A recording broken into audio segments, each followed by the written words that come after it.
Good afternoon. My name is Christian Bromeyer, and today I will be presenting the evolution of pilot training regulations in the wake of tragedies, which was the title of my paper, which was focused on the pilot records database. All right, so just a quick overview. We'll be reviewing the Colgan Air and Atlas Air tragedies very briefly. We'll have an introduction for the pilot records database, talk about the stakeholder requirements, benefits, and challenges, some of my suggested further research and study. Then you'll get my opinion, and then we'll integrate a Christian worldview and wrap the whole thing up quite nicely. All right, so for those of you not familiar, Colgan Air Flight 3407 was an accident where the captain's inappropriate reaction to the stick shaker resulted in a stall, killing everyone on board.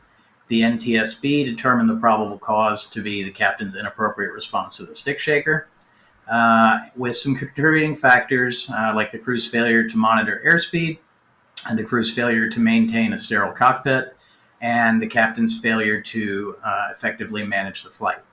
As a footnote, they have put that Colgan Air's inadequate processes and procedures for airspeed selection and management were also a contributing factor.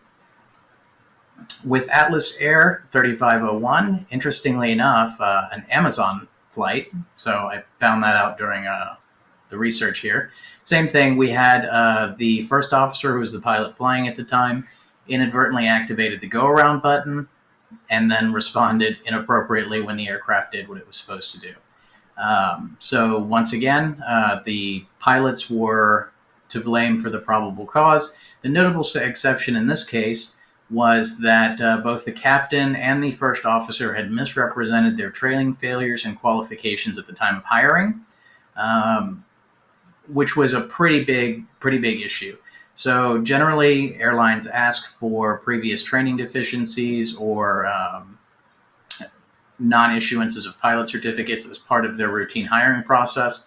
In this particular case, the pilots did omit, whether intentionally or unintentionally, some information which could have affected Atlas Air's hiring decision.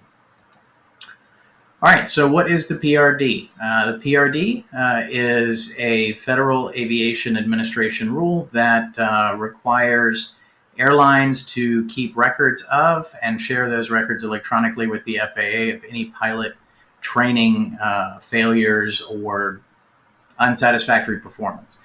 There's also a few more things that are included in this. We'll get to those a little later. But this is something that supersedes PRIA. Again, we'll get to that a little bit later, but that was the old record-keeping database for pilot training organizations. All right, so PRIA was established in 1996. It was a manual and decentralized way of keeping track of FAA certificates, certificate actions, accidents, incidents, and drug and alcohol test results. This was time-consuming for airlines to gather all the information, since the records were kept with the individual airlines. There was no centralized records database. The PRD, which was is supposed to be the fix-all for that, was established in 2012 and is set to go full live here in September. And it's essentially an electronic and centralized database that includes a whole scope of pilot records, not only FAA accidents and drug and alcohol stuff, but also individual training progress reports. So if you have a yearly standardization ride at your employer, those records will be a part of the PRD. The advantages are that airlines will now have kind of a one-stop shop for everything pilot related. So from the day you get your commercial certificate until the day you die or turn age 99, your records are going to be kept on file in this database. There are some challenges that come along with it. Whenever we have a large amount of personal data stored in a centralized electronic database, it's a prime target for cyber criminals, for instance. There's also the potential for record misuse by airlines, both on the receiving side and on this side of entry. So essentially, your training records can be weaponized against pilots. So if they don't like you, be careful, because whatever they write in the records database becomes a matter of fact forever. Another big change with the PRD over PREA. Previously, the airlines were required to get about 5 years of performance history for pilots that they hire. Under PREA, they'll now have right in front of them access to your entire life's record as a pilot. So there's some pros and cons to that as well. While we can all stand behind the fact that we should be honest in employment applications, and, well, we should just be honest, right? There is a lot to be said for the right to forget. Anything that's old does not necessarily reflect who you are now, and this actually gets worse as pilots age. So the guy that's 24, straight out of flight school, he's taken 4 or 5 check rides. That's the extent of his record. Someone that's in his 50s probably has 100 check rides or training events that are on there. So more training events, more options for failure, and more potential negative marks for the employer to capitalize on. So the regulatory bodies that are impacted, primarily the FAA in this case, they benefit quite significantly. They have enhanced oversight. So by having all of pilot records in one location, it's very easy for them to click on your name and find anything that you need to know. Now, within the rule, they have said that they will not use this to go on fishing expeditions for potential violations, or to do some research in conjunction with other violations. But as with any rule, once the law is written, it can be changed over time, but it'll never get better for the individual, and it will generally favor the state or the agency, right? He who has the money makes the rules.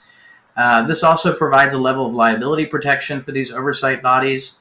They provide the database, they mandate people use it, and then they can say, well, we told you to use it, you didn't use it, this is your fault. While there are some challenges faced by these organizations, they're primarily in safeguarding data. So they do have the responsibility of maintaining the physical database. So not the records themselves, but the hardware and the data center or whatnot that houses this information. This brings along with it some privacy concerns, right? Like any major database that has a lot of personal information, anything happens, that personal information is out in the wild and will never be brought back.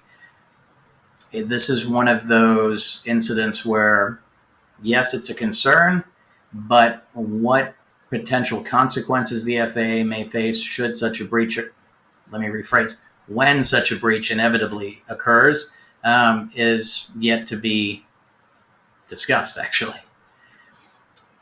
The next largest benefactors are airline operators. So for them, this is a one-stop shop. It's centralized access, there's enhanced safety. They have a lot more information with which to make hiring decisions, and over time, this will become more cost-effective. While there was an initial charge for accessing the PRD, the airlines fought back, the FAA caved. This access is now cost-free for airlines. So this does add a little bit of liability to previous employers, not so much current ones. Should they not include pertinent information in the database and something happens later on, it could be argued that they would hold some liability. There is an administrative burden of entering all these training records into a centralized database, but that's relatively small. Most airlines or companies in general do a pretty good job of keeping training records, especially for technical positions like piloting. It just makes sense, right? So all we're doing here is we're transferring this information into another database. Over time, they'll streamline the process and it will be less of a burden, and the scales will definitely tip towards the benefits over challenges. There is the potential for misuse, and we can look at this in several different ways, from inappropriate data entries into the training records, or on the other side, right, if we've got some candidates that are favored by their training instructors, there could also be the misuse erring on the side of the pilot. The impact on pilots. The supposed benefits are standardized hiring practices, right? You know exactly what you're getting into. and you have the transparency of being allowed to view your records at any time. Yay. These are totally outweighed by the challenges that pilots face, right? This is pilot data that's now being centralized and stored in a database over which they have no control. This could pose significant career limitations on pilots. So in the example of a pilot at Airline X, they have several training failures due to whatever reason. We don't have to blame the airline. We don't have to blame the pilot. But they are now limited in their future employment opportunities because you never know what's in the PRD and how other airlines will interpret that information. Pilots also have the ultimate responsibility to make sure their training records are correct. So should an airline forget to put your training records in there, it's theoretically possible that the pilots would also share the blame of that. So you have to make sure that all those derogatory comments are in the PRD. As far as the actual benefits, if I really find them beneficial, I don't think any pilot has ever asked for this, nor do I think that it provides any real benefit to the average pilot. So those that intend to mislead future employers, I get it. We have now a standardized database. You can't omit any potential issues you may have had in the past. Do most pilots do that? I would hope not. But thanks to the actions of a few, especially those wonderful folks on Atlas Air, we now have this centralized database. For the future, in order to really see if this is an effective process and if it will actually increase safety in aviation, has yet to be seen. So we need to evaluate the PRD's efficacy over the next decades and find a way to correlate the actual measurable improvements to safety. This is a little difficult because we now have a tremendous amount of automation that's being phased in. The human factors of accidents play a role, and we don't have any long-term data to use. So for the next 10 years, this is eventually going to be a black hole where we're going to study information, but we're not exactly sure what we're studying because it's very difficult to take out the key information and really identify root causes of accidents. While the NTSB does a great job of explaining their view of probable causes, it's very easy for those findings to be misinterpreted, especially in the media. We need someone to blame, whether that's pilots in the case of Atlas Air and Colgan Air, or the manufacturers in the case of the 737 MAX issues, has yet to be determined. But one thing is clear, it's a lot easier to blame an individual rogue pilot than it is to blame an airline for defective training procedures, failure to recognize pilots in need of help, or manufacturers with very expensive lawyers. So who also participate in NTSB investigations. So there's no way that there would be any bias there. So all of these things need to be studied for the future to see if this is actually effective and actually has a positive impact on safety.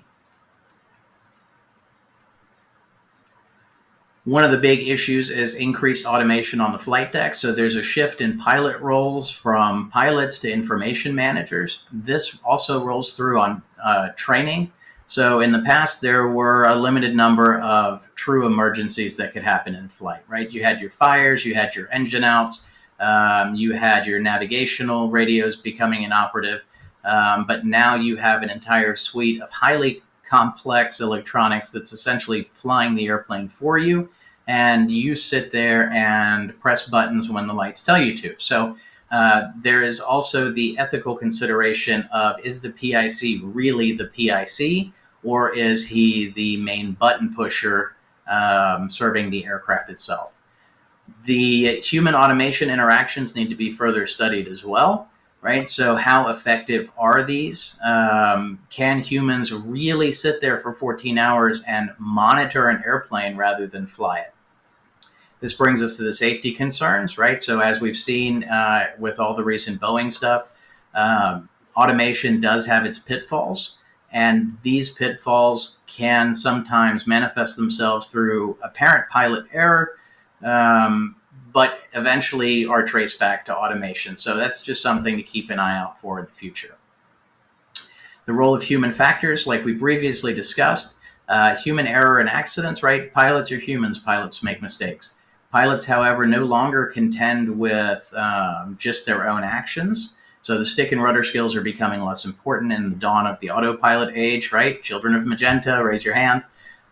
So for those of you guys that can still fly an NDB, good on you. You're going to have a lot harder time adjusting to these increased levels of automation and that overall feeling, I think, of uselessness in the cockpit. CRM, so crew resource management, plays an increasingly large role. A lot of communication, a lot of cross-check, a lot of making sure the correct buttons are pushed at the correct time. With Colgan Air, we saw incorrect reference speeds selected. One guy pushed it, one guy didn't notice. There was no appropriate communication. We need to make sure that we integrate this into all of our training when we run simulator stuff, so that pilots can actually experience all of these automation failures and then respond appropriately. So that's going to play a large role in how humans adapt to all of this new technology. So when we look at the Swiss cheese model, I'd actually planned on having a supplementary presentation along with this one, further analyzing both of the accidents. But the PRD essentially adds another layer of defense. So in between the pilot's role and automation-induced failures, we've effectively shifted that responsibility onto the pilots. So with the PRD, airlines can effectively blame training failures, not failures in training, for pilot error. To the root of the cause, I think by now we can all kind of see where I side with this. The PRD seems to, in the big picture, be a wonderful way to scapegoat pilots. And it's going to come to a head eventually because each failure makes you less hireable. So as we weed out the unqualified pilots, there aren't going to be anybody left except those with perfect records. So once we reach that point where all of these pilots have either perfect records, or we can find and pinpoint one specific training failure, it makes it a lot easier to shift that blame to people. It's easier to blame the operator than it is anybody else. And we see that with both Atlas and Colgan Air as the case studies. What is neglected are the organizational pressures to pass training. Ultimately, even once if a check ride is failed and eventually passed, that should demonstrate skills mastery, and